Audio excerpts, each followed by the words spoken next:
Top 10 recommendations for building the ultimate morning routine to build your success. Coming up.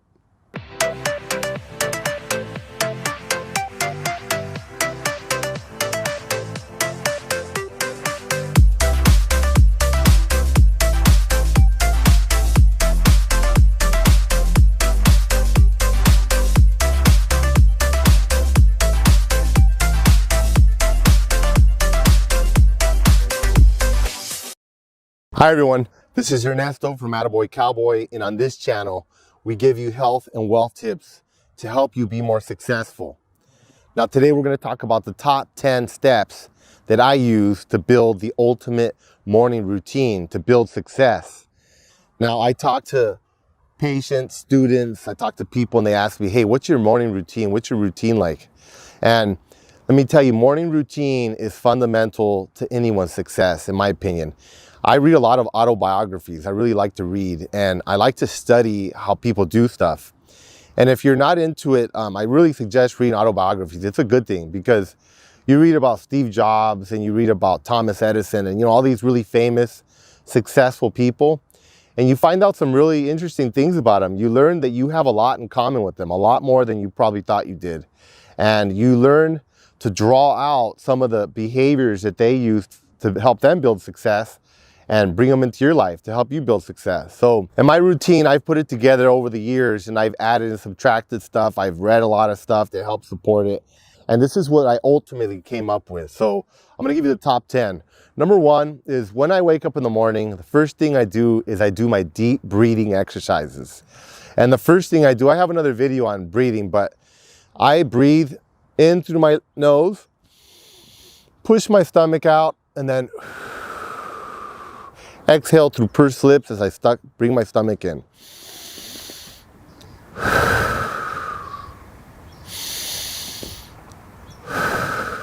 So I do about 5 of those, and I take my time. I do while I'm laying down. What that does, a few things. One thing, it helps expand your lungs, and that helps create nitric oxide. Nitric oxide is a really strong anti-aging chemical in your body. And it's really hard to make.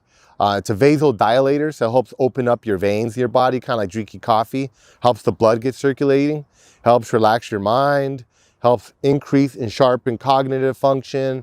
It wakes you up. So it's really good. It gets blood flowing to everywhere. The second step is meditation. Do some mindful meditation. And a lot of times I'll integrate the two. While I'm thinking about what I got to do or whatever, I'll stop, I'll do my breathing, and while I'm breathing, I'll close my eyes and I'll start meditating. I'll start focusing in on something, or a lot of times I just focus on nothing. I just try to focus on keeping my mind blank, like a blank sheet of paper. It takes a practice. And I just focus on my breathing. And while I'm breathing, I just meditate, and it's really interesting. If you've never done meditation, I strongly recommend it. Again, it helps sharpen your mind, helps relax you, helps increase cognitive function. And while I'm meditating, I start seeing things that appear, or I start hearing voices. And what'll start happening is I'll start hearing my body. Messages start coming to me, and I get inspiration. A lot of people say it's God. I think it's God. I think it's God speaking to me through my body.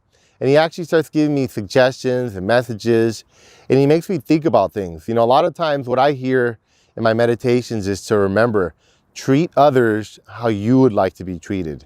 Be kind. You get put in these situations, sometimes you have to make some difficult decisions, but always try to be kind to people and be a good person. So a lot of that comes, a lot of times I get motivation, I get inspiration for writing. A lot of really good creative things come out when I meditate. So, meditate for about a few minutes. I meditate maybe 5 minutes while I'm doing my breathing. I'll start off for breathing, and then I'll just stay quiet and I'll just lay in bed and I'll think. So meditation is number 2. Step number 3, I get hydrated. I like to get a big glass of water, maybe like 3 or 4 glasses, and I squeeze fresh lemons into it. And I drink that every morning. The reason why I do that is because I had this really cool experience. I got this watch at CES, which is the Consumer Electronics Expo in Vegas. They have it every year. It's where they unveil all the latest gadgets and inventions from Apple and all the big companies. And this watch was really cool. It measures your blood pressure, it measured your hydration levels, and a bunch of other stuff. And what it showed me was these graphs. It was really interesting. It showed my hydration levels when I went to sleep, and it slowed a steady decline throughout the night. So when I woke up every morning, I was dehydrated. And most of us wake up dehydrated every morning. That's why your mouth is kind of sticky in the morning sometimes. So it's really important to get hydrated, because water and being hydrated affects how well your muscles move, your joints move, your brain works, your eyesight, your hearing, basically everything. So remember, we're about 80–90% water. So your body needs water. You need to get hydrated. So I noticed after I drank a lot of water, my hydration levels went up and I woke up naturally. It naturally wakes you up without having to drink coffee in the morning. So water is really important. It also helps detoxify your body. That's why I add the lemon water to it. The lemon helps detoxify you. Now I get patients that tell me, well, I'm not dirty. You know, I don't smoke, I don't drink. Okay, those are the extremes. But humans, we build up toxins every day. I mean, I live in Los Angeles. Look at this beautiful city behind me. But there's a lot of people driving cars, there's factories, there's a lot of pollution in the air everywhere pretty much now. So you're breathing that in and it's building up in your body. So you need to get that out. And one way is to drink water with lemon. Think of like a dirty driveway. Like you can sweep it and sweep it, but sometimes there's like stuff stuck there that just doesn't get off. You have to get the water hose and wash it out. So drinking water is good early in the morning because it cleans everything out, kind of like that driveway. When you're asleep, your body's working on repair all throughout the night. It's fixing things. Your cells are doing a lot of repair for damages. They're trying to get rid of toxins. They're getting rid of pollutants. And remember, your body creates its own natural pollutants also because it's doing this metabolism. It's bringing in food, it's mixing it with oxygen, and it goes through something called the Krebs cycle. And it makes ATP, which is the energy your body uses. So it's doing that throughout the day. That's what keeps you alive, this metabolism, but it creates byproduct, which is like urine and feces, but also other toxins. So drinking that lemon and that water helps get it out of your body. The lemon obviously is vitamin C, so it's good for your immune system. It's great for your skin, and it's great for your immune system. It also helps release things in your liver, because your liver is like your filter in your body. It catches a lot of the waste. So it's kind of like bleach. It helps clean that stuff out of there. Now you can use the lemon juice in a bottle, that's fine, but I prefer the fresh one. It's obviously gonna be a lot more potent and you're gonna get a lot more benefits from it. So again, drink water every morning. I really recommend that. And it helps you go to the bathroom in the morning, number 2, because it helps get your intestines moving also, because a lot of your water in your body, your reserve water, is actually stored in your intestines. So as you get dehydrated, your body starts sucking water out of your intestines, your brain, your heart, your organs, but it makes it tighten. So it causes constipation. So a lot of times patients that are constipated or people that have chronic constipation, it's because they don't drink enough water. Their intestines are tight. So drinking water will actually cause them blow up like a balloon, and it makes them soft and it relaxes them and it makes it easier to go to the bathroom. So it's really important to go to the bathroom every morning if you can, because again, that helps get those toxins out of your body. Your body's been working all day. You want to get it out of you. So water. Tip number 4, and actually I should have said this before the water, but I'm going to say it now. It's weigh yourself. I actually do this right before I weigh myself, so I don't take on the extra water. But I get up out of bed after a meditation, I jump on the scale, and I keep a log on my phone. I tally every day what my weight is, and I keep track of it. Now, 80% of Americans are overweight. And in a lot of places in the world, no matter where you live, there's a lot of obesity now because of all the processed food we eat. So it's a good idea to keep track of your weight so you can be mindful of what you're eating every day. I didn't realize how powerful this was until I started doing it. I've read about it for years, and one of my friends, Justin, told me, dude, you got to try this. I do it every day, and it really helps me keep my weight down. And you know what? It's cool because I do it every morning. I write it down on my iPhone, and I see my weight. And then when I see myself go up like 0.2 or half a pound in a day, I say, whoa, that pizza I ate yesterday really had a big effect. I mean, there's days where I'll literally vary like 3 or 4 pounds from one day to the next.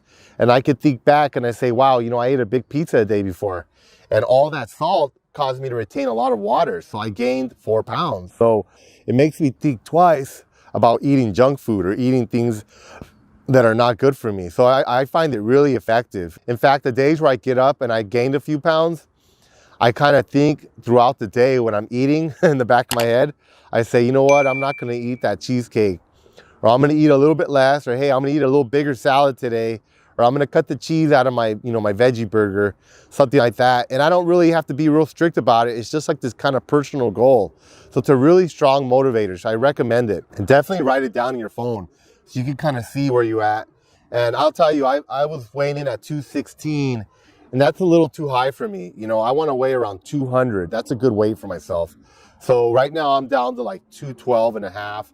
I'm still trying to get my weight down, but it's an ongoing thing. I work on it. And like I said, I just keep track of it and just keep cutting my calories down and doing things like that to lower the weight. Tip number 5, open the curtains and let the sunlight in. In fact, sometimes I'll get out of bed and I'll open the curtains and I'll meditate with the sunlight hitting me. If there isn't much light where you are, go sit on your steps or go sit outside where the sun can hit you. It's a really important thing. I'll tell you about these experiences I have when I used to do horticulture therapy. There's these flowers called jasmine, star jasmine, and they smell really pretty, but they're closed all day. And they only open up at night when it's dark, and they let out this really beautiful aroma. I mean, they'll only open during the day and then they'll close at night, or back and forth, right? They're dependent on sun. So it just kind of reminds you that plants, animals, humans, we're all tied to the environment, and we're predominantly dependent on the sun. We're dependent on the sun for everything. Without the sun, there would be no life here, right? So we have something in our body called circadian rhythms. And that's where basically your body ties in with the environment around you, with the sun, with the air, with everything else. And it kind of puts your body into a rhythm. That's why when people travel to different time zones, like they go to another country, their sleeping's off, their eating's off. It's their circadian rhythms that are off because their body is not accustomed to that environment, it hasn't acclimated to it. So you want to tie yourself into the environment as much as you can. Exposing yourself to sunlight actually stimulates parts of your brain and regulates your sleep-wake cycle. It also helps regulate your hormones. There's hormones that your body releases in the morning, and there's hormones that it releases at night to help you sleep, and at different times of the day for different types of activities. So getting yourself going by exposing yourself to sunlight will actually help you lose weight, help you regulate your weight, and keep you sharp in the mornings and get your hormones in line. So don't underestimate the importance of sunlight. In fact, during the day when you're doing things, you should always go out and get some sunlight all throughout the day. Try to keep your body in sync with things. Tip number 6, exercise. Exercising in the morning is the best time to do it. I've done it at times at night, in the middle of the day, etc. But there's nothing like exercising first thing in the morning. There's a lot of reasons why. Physiologically, it accelerates your metabolism. So it's gonna keep you going throughout the day. You're actually gonna burn calories at a much higher rate all throughout the day if you do it in the mornings. And it also is gonna keep you sharp. If you run a business or you work wherever you work, you're gonna need to make good decisions. You wanna be sharp. So exercising keeps you sharp, helps keep your weight under control, and obviously it's gonna make you healthier. So first thing in the morning is ideal. As much as you can do, if you can't go to the gym, do it in your house, do some push-ups, some jumping jacks. Try to do at least 30 minutes, depending on your schedule. If you can go up to an hour, 1 hour a day of exercise is ideal. Beyond 1 hour a day is actually not good for you. It causes more aging. So I recommend trying at least an hour a day in the mornings. Tip number 7, stretch. Now, I read a lot of interesting articles by, fitness people, and they talk about stretching. They don't like stretching and say it's not necessary, etc., etc. But, as a clinician, I think that's not true. Stretching is fundamental. In fact, when you hit 40, you lose about 6% of your mobility per year. And actually, it starts much younger if you don't eat well or you're not very active. So stretching is really important, and physiologically, it's basic. When you're stretching your tissue out, it's gonna open up your vessels. You're gonna get more oxygen in, you're gonna get more nutrients in. It's gonna help heal damaged tissue, and it's also gonna help feed it so it can grow and get stronger, especially if you exercise or lift weights or something like that. And also your joints, you wanna keep your joints really mobile. If you get stiff, Again, I've seen people in their 20s that are really stiff because they sit at home playing video games all day. You know, you're more likely to break things, and that means you're not getting a lot of circulation. So a lot of bad things happen when you're not limber. You know, and it's also going to make you better, like at dancing or rock climbing or whatever type of activities you like to engage in.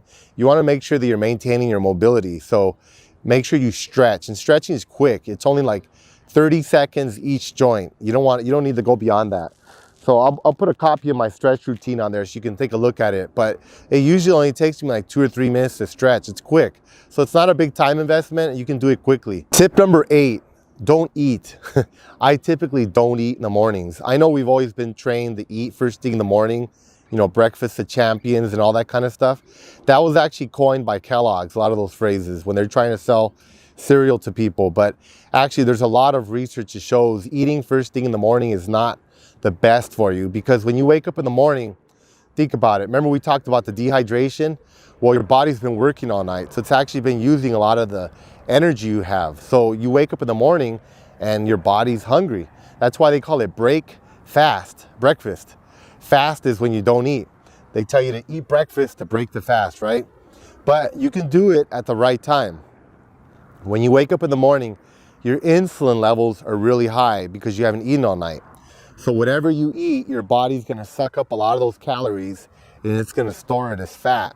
So you don't want to help facilitate that. You want to exercise, which is going to lower your insulin levels, and drink lots of water, which also lowers your insulin levels. And then eat, because then you're not going to eat as much, and you're not going to store as much. So it's going to help you control your weight. So, and the other thing is, you know, they always recommend the morning like hot cakes and waffles and fruit and cereals and all this stuff. You want to eat the carbs and the sugar actually at the end of the day, not in the morning. I actually flip it around. In the morning, you want to eat high protein. That helps activate your brain. And carbs at night actually help you sleep. So eat protein stuff in the morning. I typically try to eat it about a half hour after my exercise. If I exercise really early in the morning, because I get up early, I don't like to eat that early, I'll drink a glass of soy milk. That has a lot of protein in it, and it also helps hydrate me. So that's a good beverage in the morning, is to have some soy milk. I really recommend soy milk. It's great for your health. Tip number 9, and this is actually one of the most important ones. Again, you know, I had this friend, he was telling me, dude, I got a lot of stuff to do today. Oh yeah, what do you got going on? He'll tell me, well, I got to go to the DMV. I got to call my doctor, talk to him to this. I got to call the insurance company about this, you know, a bunch of stuff. I go, oh, okay. Day goes by, I talk to them, they go, hey man, how did it go today? Did you talk to the insurance company? Did you do this, do that? No, man, I just didn't want to deal with it, man. I'm gonna do it tomorrow. It's just too much stress, you know, it stressed me out. I had too many stuff. That's pretty normal. You know, we wake up in the morning and it's like, okay, now I got all this stuff to do the whole day, right? You gotta eat, you gotta take your kids to soccer practice, you gotta make phone calls, you gotta go to work, you gotta talk to your boss. I mean, there's a lot of stuff going on. And you know, you can manage all that stuff in your brain, but there's a better way to do it. You wanna be effective, you wanna be time efficient, and you don't wanna stress, you wanna be cool. You know, I got a lot of stuff going on every day, and you gotta keep it under control, you know, regardless of your schedule. You wanna do the best you can at stuff. So I have a notebook that I use, and I write my goals out. And I have 4 categories. I have daily goals, weekly goals, monthly goals, and yearly goals. And I write them out. And then what I do is every day I update them. I might not update my yearly goals every day or my monthly every day, but sometimes I do. Because I think of new stuff that needs to get done, and I'll write it down. I just keep adding to the list. And then as I do the things during the day, it's like a game. Again, it keeps you motivated. And it really, it's kind of fun. You know, I get a pen out and I cross the stuff out. Okay, I did this, I did that, okay, I achieved this. If you think about when you were a kid in school and you did something good and your teacher gave you one of those gold stars, or they gave you one of those certificates they print up on the printer, it's really nothing, but it feels good. It feels good to accomplish things. It feels good when your teacher gave you that, or when someone, your boss or your friends goes, hey man, you're doing a really good job at that, whatever it is. It feels good to accomplish things. That's just part of being a human. So when you cross things off your list, it actually feels really good. You feel like you achieve stuff, and it keeps you really organized, and it helps me do a lot more stuff and better. I find myself when I do those lists, I actually get everything done, and I have time to do other stuff. So I get to chill out, I get to do whatever. I get to spend extra time writing or whatever it might be. So it's really good at helping you be effective at stuff. I really recommend goal writing. And again, it only takes a few minutes. It maybe takes me 3 to 5 minutes in the morning to write stuff out. It's really quick. You don't have to put a lot of time into it. And if I think of things during the day, I usually keep my notebook pretty close by. I just add it in. You can also do it on your iPhone, but I like doing it on a piece of paper so I can cross them out. So it feels good. But when I have done it on my iPhone, I just put a little X next to it like it's done. that helps also. Tip number 10, be conscious of decision fatigue. Now, let me explain that a little bit. That's been studied profoundly by psychologists, and they find that we make the best decisions early in the morning, and you can only make a certain amount of good decisions a day. Then after that, they start dropping off. 90% is good, 80%, 70%, 60%, etc. And it keeps just dropping off. So obviously you want to make the best decisions early in the morning. So I look at my goal sheet in the morning after I've made it. That's why I do the goals early in the morning, because I know I'm going to do my best at it. And I tackle the most important things I need to do for the day first thing in the morning. I make the most important phone calls. I make the most important financial decisions. Everything I got to do that's the most important is done probably in the first hour of my day. And after that, of course, you're making decisions all day, like what am I going to eat, what am I going to dress, whatever. All that stuff is fine, but that's not as important. See, that's the issue. When you wake up in the morning, if you start thinking about, okay, what am I going to eat for dinner today? What am I going to eat about breakfast? What am I going to eat for lunch? What am I going to wear today? That actually eats up your best decisions. Those count as decisions. So you don't want to waste your brain and your best decisions on food. You want to waste it on things that are important, like for your business or for your career or whatever. So let's say you have 10 good decisions you can make a day. Do you really want to wake up and waste them on what sweater you're going to make? Of course, you're going to wear for the day? Of course not. So I use them for my most important things. After I'm done with my 10 items for my morning routine, then I just go about my day and do everything else. Now, how long does this all take me? About an hour and 10 minutes. I like to exercise for about an hour, and then all the other things, even though they sound like they take a long time, they take about 10-15 minutes. So I'm usually done in about an hour and 15 minutes. Like if you say, okay, well, I don't have time in the morning. Well, we wake up a little earlier, get these things done so you'll be a lot effective for the rest of the day. Now, this is what you need to do if you want to be really effective at life. If you want to be really efficient, you want to be really successful, you need to plan. You need to plan things out. You need to do things methodically. You need to come up with a system. This is the first step in that system, is building an effective morning routine. This is going to make you much more effective and successful at getting things accomplished, okay? Thank you for listening. If you have any comments, please comment below. Thank you.